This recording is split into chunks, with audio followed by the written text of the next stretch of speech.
Torah Life Ministries come out of the world. Messiah people seek the truth. Everybody, this is Paul Neeson, and I want to talk about this topic today.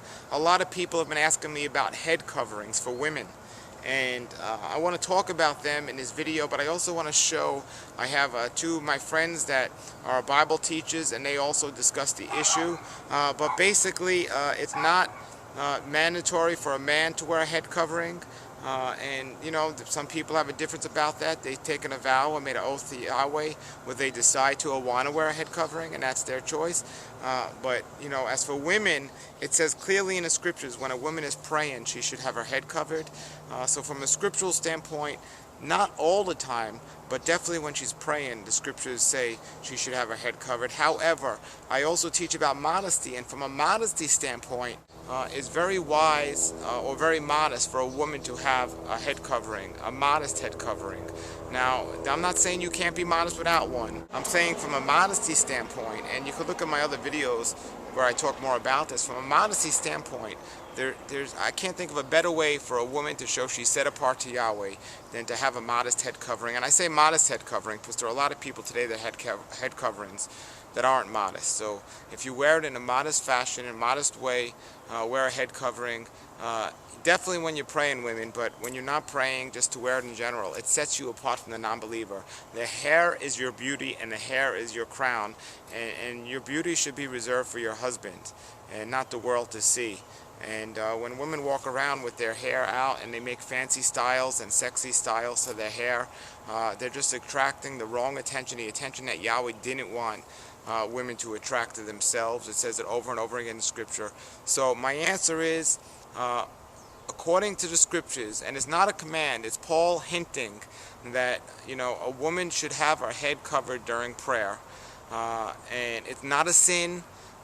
You know, you're not saved if you don't, but a woman should, it says it clearly, and that was Paul saying a woman should have her head covering during prayer.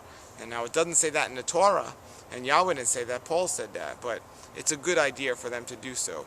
As for a woman having a head covered all the time, many scriptures, throughout all the scriptures, even in the original covenant and the renewed covenant, show hints of signs that women, or modest women of Yahweh, walked around with their head covered.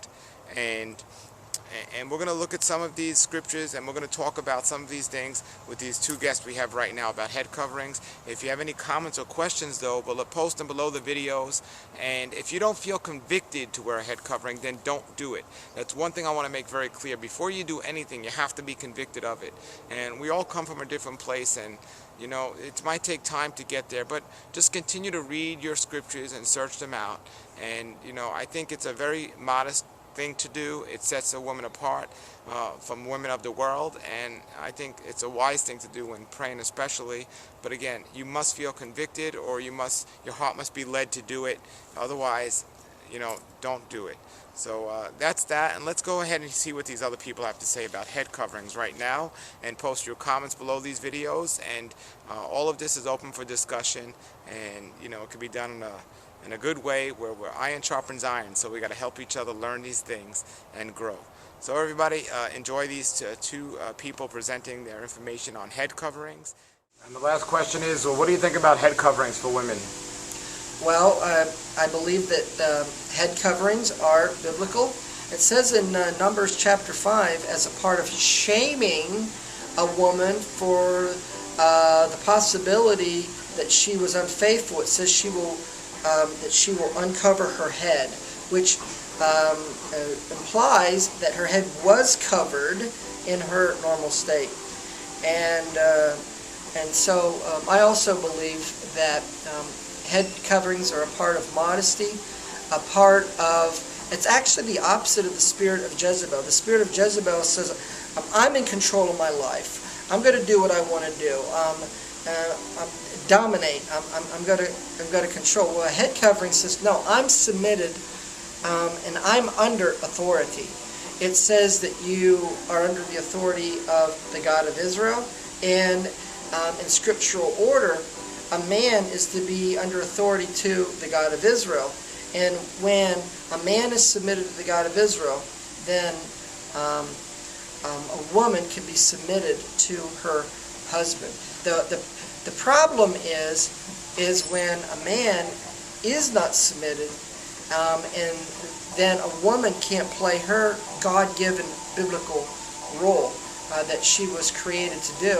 And when you don't have God and you have a man that is out of order, the place where a woman goes under those conditions is liberalism. And it's her natural defense mechanism against her not having her God-given needs met and things not being in proper biblical order. From a modesty standpoint, with head coverings, do you think women should cover all their hair, or does it matter if it's just some of their hair? Well, the Orthodox tradition is pretty much that you cover all of your hair. There may be a couple slivers that you might see, but by and large, it is the full covering of your hair.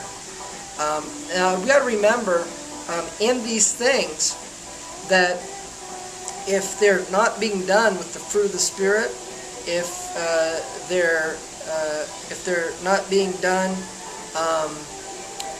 with walking in the Spirit, and if they're not being done in love, even though outwardly the right thing's being done, it can create divisions and problems.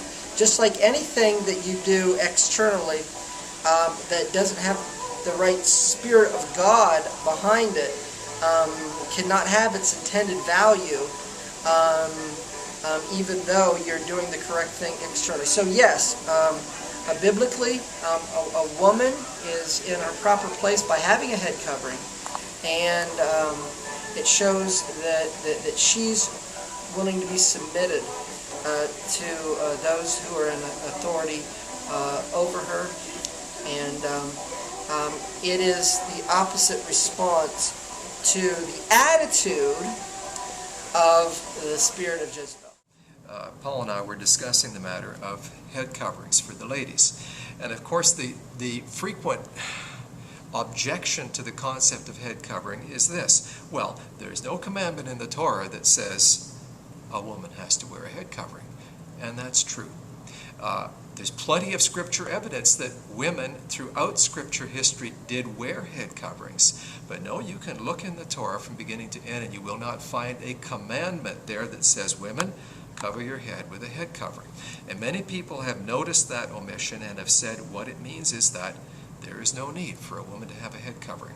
I'd like to advance a thought here, which I mentioned to Paul, just to give some understanding on this issue, and that is that this omission from the Torah is not a negligent omission. It is not the business of the Creator to tell women to wear a head covering. It is the business of the Creator to tell men to wear clothing with tassels in the four corners to indicate their submission to His will and their willingness to walk in all of His precepts. The Creator is the head of the man.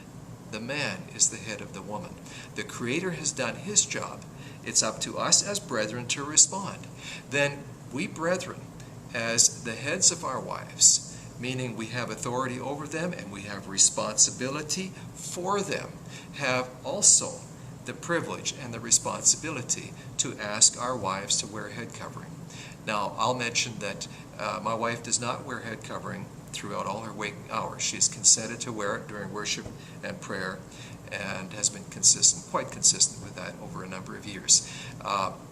This is a matter where heaven wants the order and chain of authority to be respected, and the Creator has not gone and done what the man has been appointed to do. So we need to look and we need to see what the Creator has asked of us as brethren, and then we need to, by extension of principle, apply what He's given to us as instruction in our own family relationships. And remember that along with the instruction to cover comes the promise from our Creator of protection and support and sustenance. And any brother who may decide that he would ask his wife to wear a head covering, the very instant he does that, takes upon himself the responsibility for support and sustenance and nurturing and protection of that which he asks to be covered. All right, everybody, there it was. I told you it was very controversial, and I'm sure this is going to spark a lot of passion for people to give comments and suggestions, and that's what we're here for, so do so. Just post your comments below the video, and if there's any women out there especially that have comments about this, you're more than welcome to contact me, and maybe I can interview about it. However, I do want to say is, if you haven't read the Bible, please don't comment or make suggestions, because this particular subject is a biblical subject about the Bible, and I want to answer questions pertaining to the Bible on this issue. So if you haven't read it, don't make comments about this, because a lot of people want to make comments on how they feel, and there's another time we could talk about how you feel, but I'm talking about a scriptural issue right here, and I recommend people that have read the scriptures comment on this, and not just a scripture, the scriptures, from the beginning of the book, which starts in Genesis, all the way to the end to Revelation. So please don't waste your time if you haven't read the scriptures. If you've read the scriptures, it's a very controversial subject, and people can have their own opinions on what they believe is right or wrong. That's fine. It's not so much as a black and white issue, so it's certainly open for discussion. You could ask 10 Bible scholars the same question and you'll get different answers. So you just got to keep studying and praying and keep it open for discussion, and let iron sharpen iron. Seek the truth, avoid the evil, learn Yahweh's way.